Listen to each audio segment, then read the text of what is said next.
holding the line in those critical minutes will put you in an infinitely better place.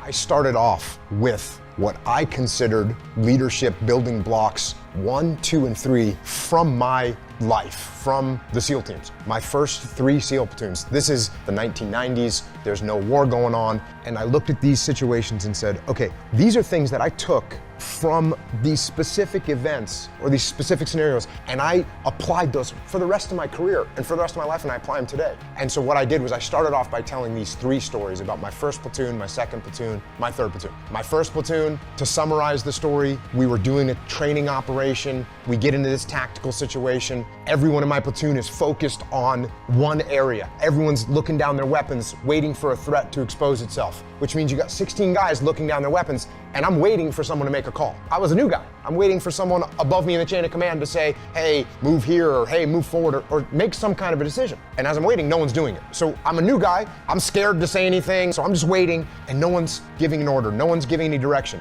So I wait longer. And this goes on for probably 30 seconds or a minute, which is a really long time when you're trying to take down a target. Creating a stronger mindset consists of many different things. Ex-Navy SEAL Jocko Willink describes strength as leadership and discipline. Sometimes, being a leader can mean supporting other people to become better and work harder. Leadership can mean stepping into a situation where a leader is needed, but you have to let go of your insecurities and lean on other people's strengths. And you have to incorporate discipline daily. You might not be the greatest, but you can be your best and work your hardest.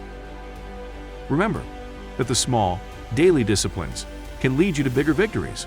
So, creating a stronger mindset isn't all mental, it's physical, in your daily life too.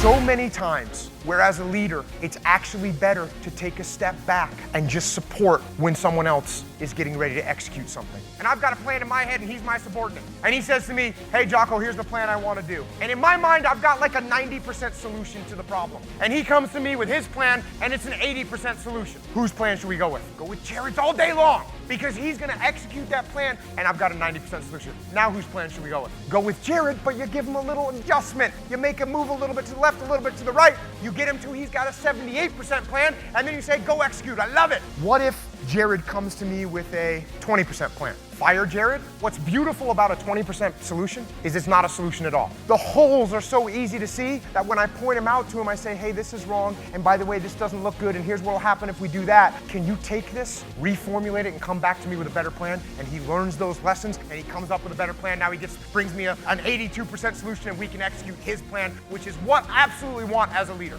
It's really everyone and no one. Because there's people in the world that have skills and strength and talent that I will never have. I mean, some of these notions that you can be whatever you want to be as long as you want it bad enough, those are not true. They're fairy tales. We all have limitations. And I don't have the right genes to be an Olympic weightlifting champion. I don't have the right genetics to be an Olympic champion sprinter or a gymnast or whatever sport you want to name. Now, sure, if I trained my whole life, perhaps I could have achieved some high level in those sports, but I can tell you I do not have the DNA to be the best in the world in those categories. So what does that mean? Does that mean that I give up? Does that mean that I quit? Of course not. It means that I'm gonna try to be the best that I can be.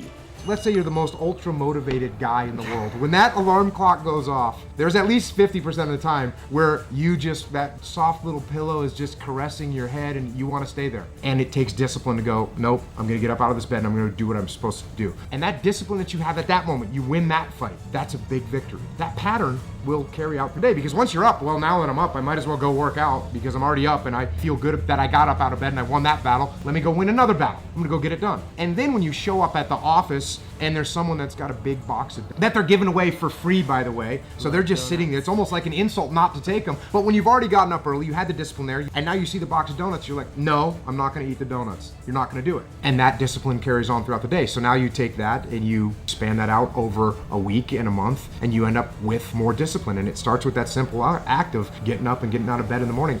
Thank you all so much for watching this video. If you haven't already, please go ahead and like the video, subscribe to the channel if you're new, and let us know what you thought down in the comment section down below.